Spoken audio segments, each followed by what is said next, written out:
Inorganic chemistry रासायनिक बंध chemical bond तत्व बॉन्ड क्यों बनाता है?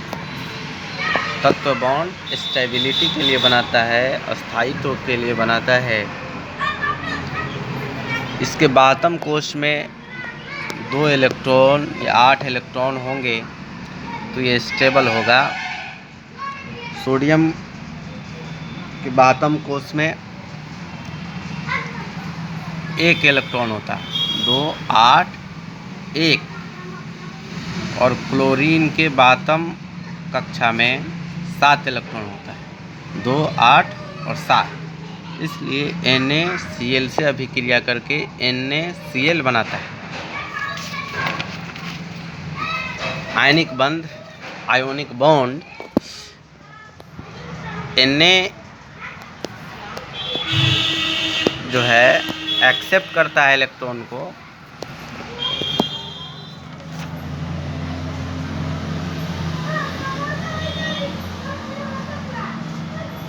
Na जो है एक इलेक्ट्रॉन Cl को देता है और Cl इलेक्ट्रॉन को एक्सेप्ट करता है। Na पर धन आयन होता है और क्लोरीन पर ऋण आयन होता है और Na और Cl के बीच में आकर्षण बल लगता है और NaCl ठोस अवस्था में पाया जाता है और इसका गलनांक और क्वथनांक ज़्यादा होता है। NaCl नमक है, CaCl2 है, इसमें के इन दोनों के बीच में आकर्षण बल लगता है। AlCl3 है, इनके बीच एट्रैक्टिव फोर्स लगता है। MgCl2 है, इनके बीच आकर्षण बल लगता है। सहसंयोजी बंध।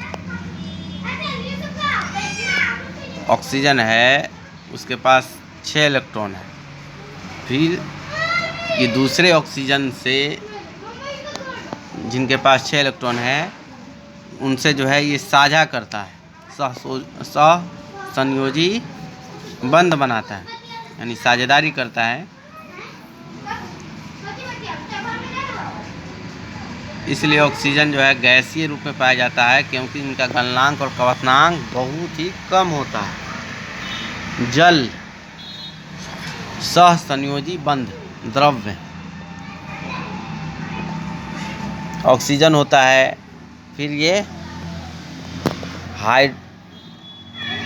हाइड्रोजन 2 हाइड्रोजन से सहसंयोजी बंध बनाता है। यानी ऑक्सीजन के पास 6 है, एक हाइड्रोजन से 1 इलेक्ट्रॉन लिया, दूसरे हाइड्रोजन से 1 इलेक्ट्रॉन लिया, 6 2 8 इलेक्ट्रॉन हो गया। उसी तरीके से फिर दूसरे ऑक्सीजन जो है वो अट्रैक्ट होता है हाइड्रोजन से, फिर तीसरा ऑक्सीजन दूसरे हाइड्रोजन से अट्रैक्ट होगा। तो ऑक्सीजन पर जो है डेल्टा माइनस, क्योंकि ये खींचता है हाइड्रोजन को, तो डेल्टा माइनस और हाइड्रोजन पर डेल्टा प्लस आ जाता है और ये लोग दूसरे ऑक्सीजन के अट्रैक्ट होते हैं। तो ऑक्सीजन पर डेल्टा माइनस और हाइड्रोजन पे डेल्टा प्लस जाता है। ऑक्सीजन और हाइड्रोजन दोनों मिलके H2O बनाते हैं जो जल होता है। विद्युत ऋणात्मकता इलेक्ट्रोनिगेटिविटी, सबसे ज़्यादा इलेक्ट्रोनिगेटिविटी फेरस में होता है, उसके बाद ऑक्सीजन में होता है, उसके बाद नाइट्रोजन में होता है। क्लोरीन जो है अपना इलेक्ट्रॉन हाइड्रोजन को देता है कि तुम भी साझा करना और हम भी साझा करेंगे, और क्लोरीन अपने तरफ उसको खींचता भी है। पानी का घनत्व 4 डिग्री सेल्सियस पर सबसे ज़्यादा होता है और 25 डिग्री सेल्सियस पर कम होता है। पानी में हाइड्रोजन बंध की संख्या तापमान कम करने पर बढ़ती चली जाती है। पानी में हाइड्रोजन बॉन्ड की संख्या तापमान कम करने पर बढ़ती चली जाती है।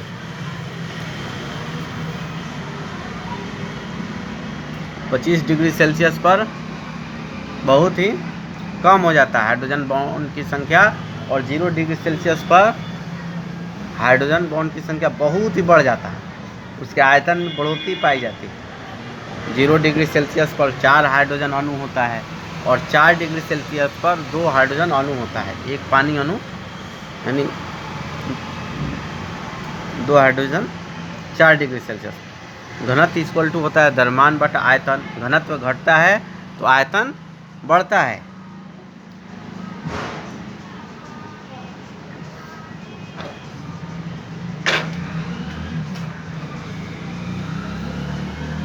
जीरो डिग्री सेल्सियस पर घनत्व घटता है और आयतन बढ़ता है। 4 डिग्री सेल्सियस पर घनत्व सबसे ज़्यादा होता है।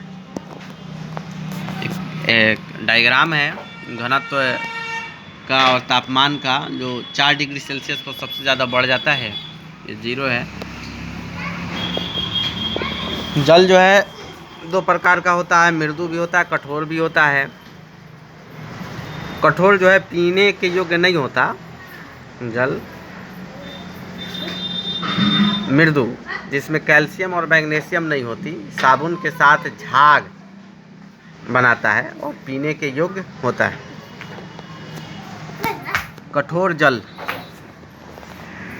ऐसा जल जिससे कैल्शियम और मैग्नीशियम यौगिकी की अशुद्धि होती है, साबुन के साथ झाग नहीं देता, पीने के योग्य नहीं होता है। कठोर जल अस्थायी होता है, अस्थायी होता है। अस्थायी ऐसा जल जिसमें कैल्शियम और मैग्नीशियम के बाइकार्बोनेट की अशुद्धि हो, उसे अस्थायी कठोरता वाला जल कहेंगे।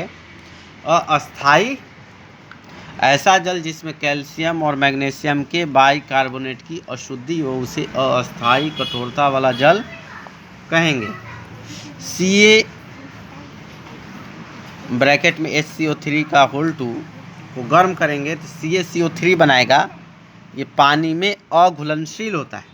अस्थायी कैल्शियम और मैग्नीशियम के सल्फेट या क्लोराइड का अशुद्धि हो तो ऐसा जल अस्थायी कठोर होगा। अस्थायी कैल्शियम और मैग्नीशियम के सल्फेट या क्लोराइड का अशुद्धि हो तो ऐसा जल अस्थायी कठोर होगा। भारी जल या गुरु जल भी कहते हैं। DTO ड्यूटेरियम उपयोग नाभिकीय संयंत्र, मंदक या शीतलक, सहसंयोजी गैस, सहसंयोजी गैस H2O, अपवाद सहसंयोजी अधिकतर गैस होते हैं लेकिन H2O अपवाद होता है। हीरा या सिलिका रेत ठोस होता है।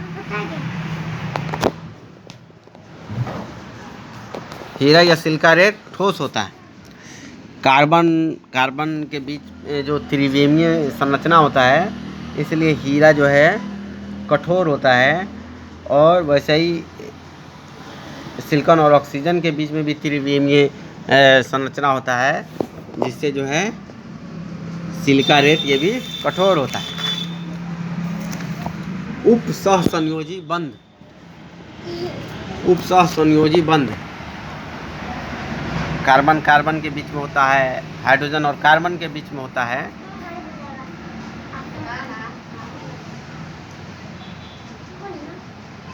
ऑक्सीजन ऑक्सीजन के बीच में होता है, NH3 और हाइड्रोजन के बीच में उपसहसंयोजी बंध होता है। ये देते नहीं है लेकिन दोनों आदमी मिलकर साझा करते हैं।